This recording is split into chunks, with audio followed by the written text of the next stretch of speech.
Það var einu sinni köttur sem bjó út í bæ svo flutti hann inn í borg og sagði hæ, hann heitir Köttuklik, hann ekki slik, hann segist hata mig og meira elska þig.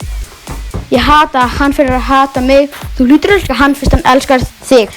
Ekki hunsa hann, ekki skrunsa hann rosalega verulega finnst ég svolítið tregur. Svo kom hundurinn inn með góðansaf í kunnunum og pípu í munninum og sagði þetta rosalega flott. Hjá þér kött. Kötturinn svaraði, hann klaraði, kökuna semað í keppninni hann vann. Síðan var partí, allir voru hartí og allir höfðu gaman að dansa saman.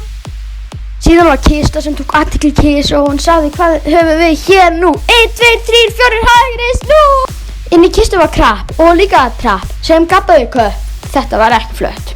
Sá verst í fæginu, sem best í laginu. Hér með líku því, eftir þetta fæ ég frí.